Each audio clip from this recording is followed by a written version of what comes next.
Hi there, and welcome to the first episode of the Studs Unplugged show.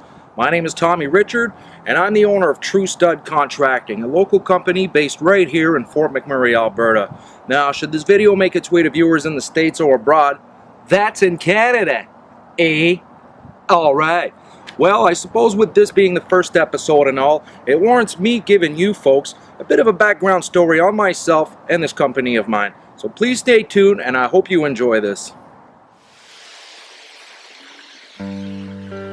I moved here in the summer of 2010 with my girlfriend Tara, my dog Stella, and our big fat cat Ben, whose favorite hobbies include knocking over the trash can and raiding the pantry, all in the hopes of making a better life for ourselves.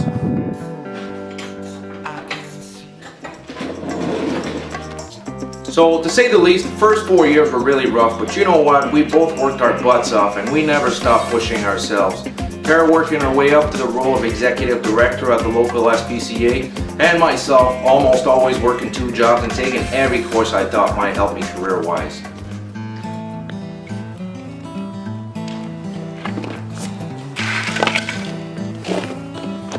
So I tried my hands at a bunch of different gigs until it all sort of fell together.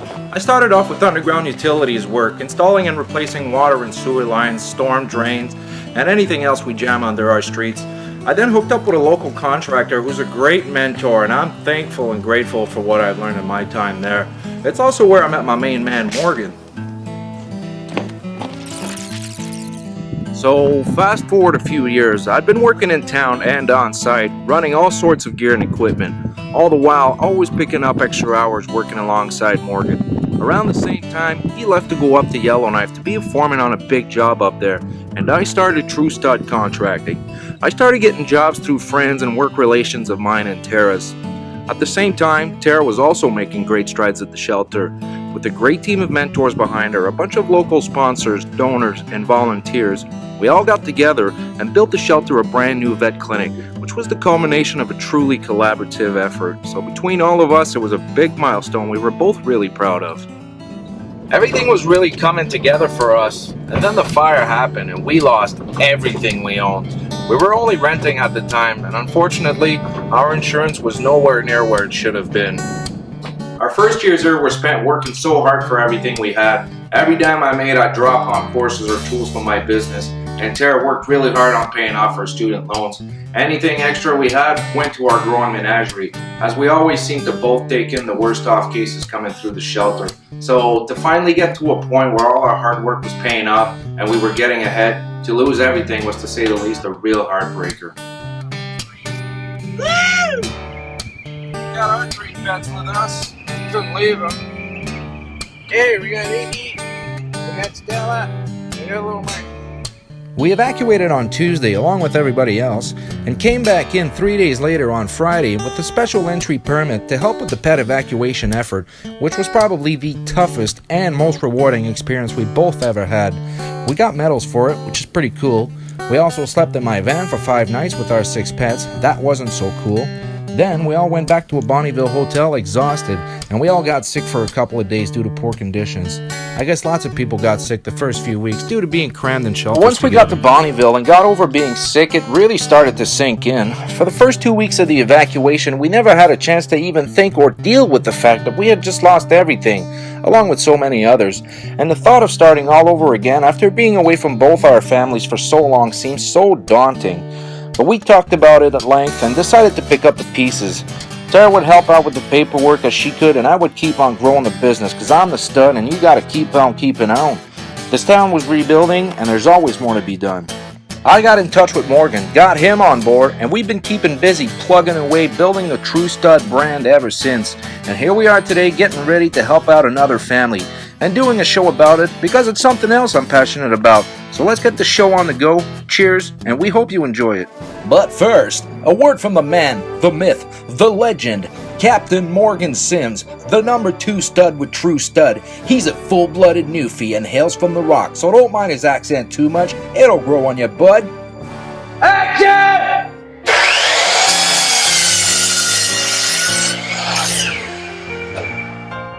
Hi. Now, before we get on with this episode, I'd like for the folks watching the show to understand We don't have network cheese behind us, so there won't be any 3D renderings or unrealistic timeline jack completions. Full-length episodes will get pumped out as the jobs get done, the shorter episodes in between. Right, so we're doing this show on our own time and dime, and while trying to be entertaining, we're going to keep it real and trying to give people in our region a better understanding of, first and foremost, who we are, the processes involved in the projects we're taking on, actual timelines, and of course, prices people should expect to pay in return for solid local contractors with proven track records on the work they deliver, their warranties, and after-sales service.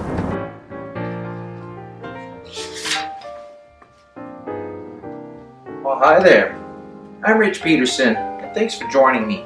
You know, every now and then it's not a bad idea to put your feet up, regroup, get back to basics, and focus on number one. You know what I mean? A good book and sipping on some warm milk always seems to calm my tense nerves. What about you? Hey, let's meet our client, shall we?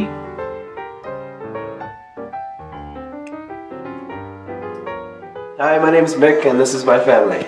Hi, I'm Emily, and this is our son Luke, and I'm originally from Toronto, and that's where Mick and I met. I'm from Winnipeg, and I was visiting Toronto when I met Emily. First time I laid eyes on her, I knew right away I was in trouble. Yeah, and you've been in trouble ever since. Anyways, I'm an air traffic controller, and we relocated to Fort McMurray for a job opportunity that we could not pass up. Yeah, so we bought a house that was just 10 years old, and it has an unfinished basement, which we wanted to get done into a rental suite. So Mick and Emily contacted me wanting to get a basement rental suite done. They had gotten a couple of quotes that were for a simple finished basement, but were still out of whack. The first one was for $40,000, which is way too low. Those lowball quotes are so annoying. Those guys will always come back halfway through the job asking you for more money to finish. Now that's money you hadn't planned on spending, and that's going to throw a wrench in your finances real quick. The other one was for $95,000, which is pretty high for a simple 1,000 square foot basement, but not crazy for a rental suite. So that's around the ballpark we settled on.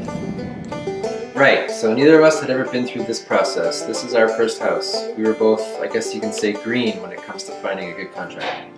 Hey, there's a lot of real solid guys doing great work in our city, and we absolutely encourage anybody looking to get work done on their homes or properties to take the time to properly assess what you're getting yourself and your family into, as far as the work scope is, what it entitles, and of course who will help you get there. So, you know, we did our due diligence, and we went online, did some research of the average cost, even though we knew to expect higher prices due to the remote location. I called and got a couple quotes from local contractors, and the price difference was so broad that it just left us with more questions than answers.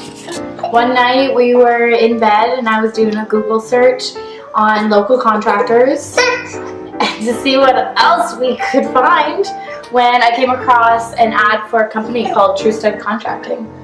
Yeah, I remember Emily showed me her laptop, and we both had a laugh at the name, and we checked out the site, which I have to say was really nice and easy to navigate.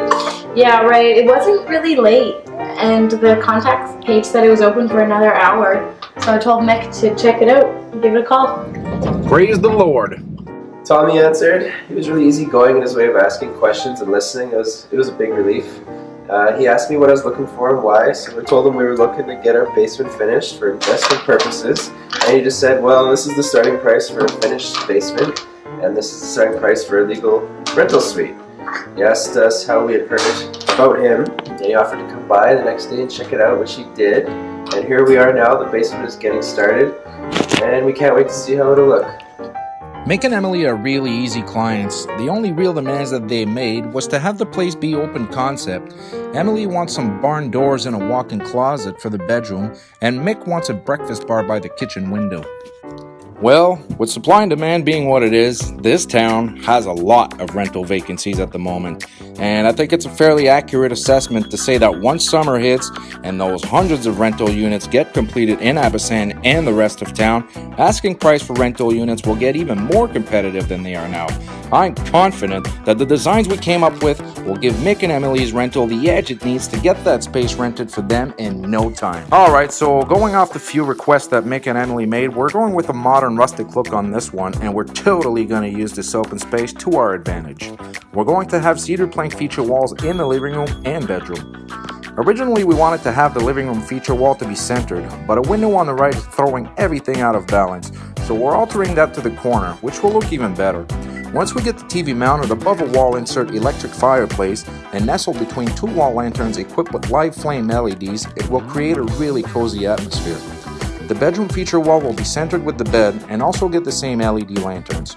Those things are wicked, and you can order them online for about $40 per bulb for a realistic flame that will probably last longer than the few hairs I got left on top of my dome. What a plug. Hi there. Now, depending on the project you're taking on or the city in which you live in, chances are at some point you probably will have to go through a permitting process. Now, I know it can seem a little confusing at first, and I'm not exactly sure how other jurisdictions do it, but over here in Fort McMurray, the ladies over at the permit office in Timberley are super helpful. So if you're not sure what to do, you just go up there, you tell them what you're planning on doing, and they'll let you know exactly what steps to take for you to start your project. We do a lot of these basement suites, and it's pretty straightforward. I pull the main permit, and all the other sub-trades pull theirs off mine. And it generally takes about 2 to 4 weeks to get mine back. So the ceiling is 9 foot high in the main living area, so we'll take advantage of that, and we'll install some fake beams on the outer edges of the room.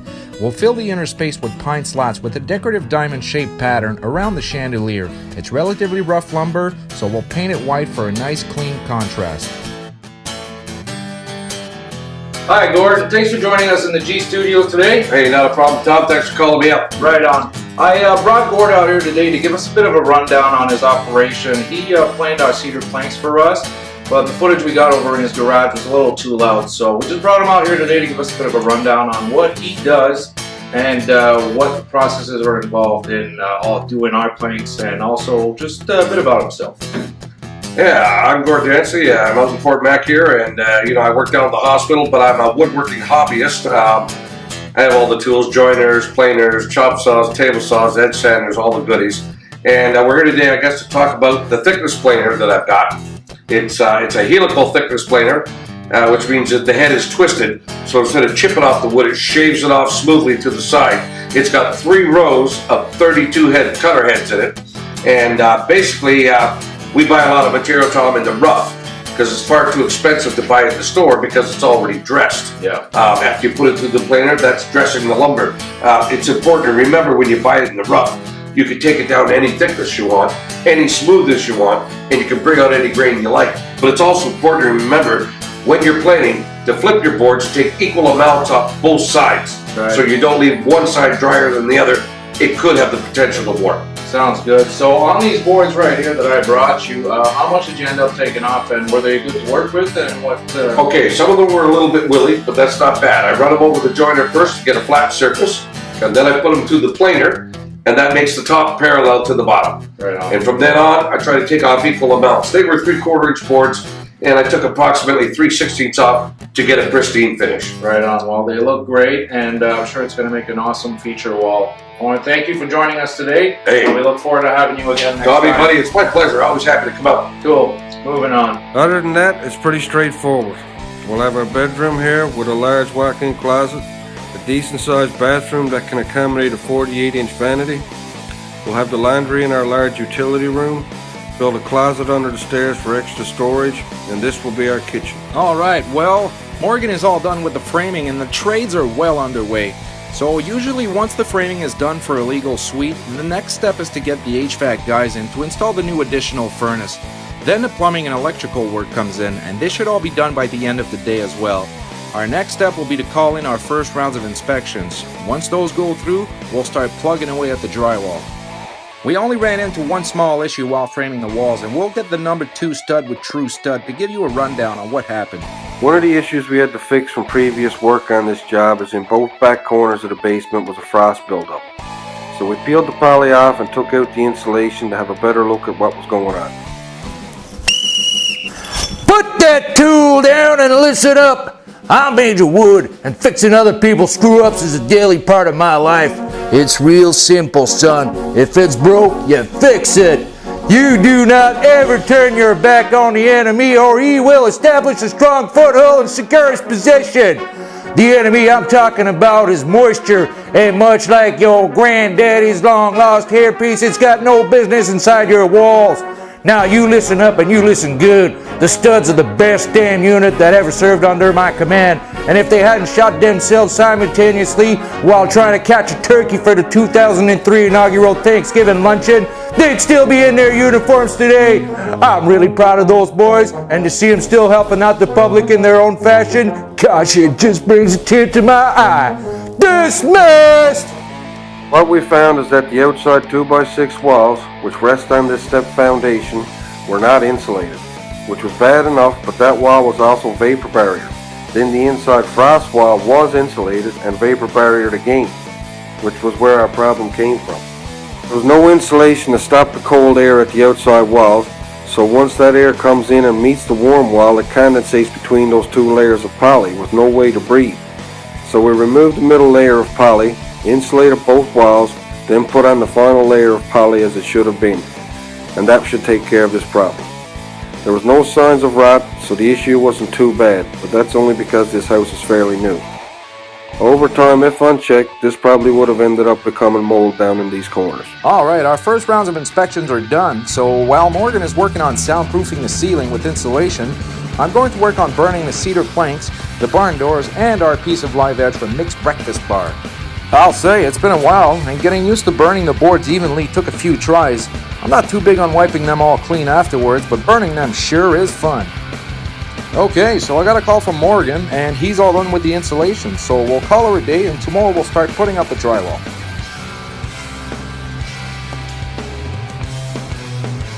Okay, buddy, see you over there.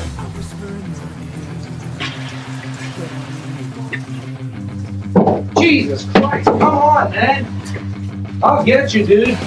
Okie dokie.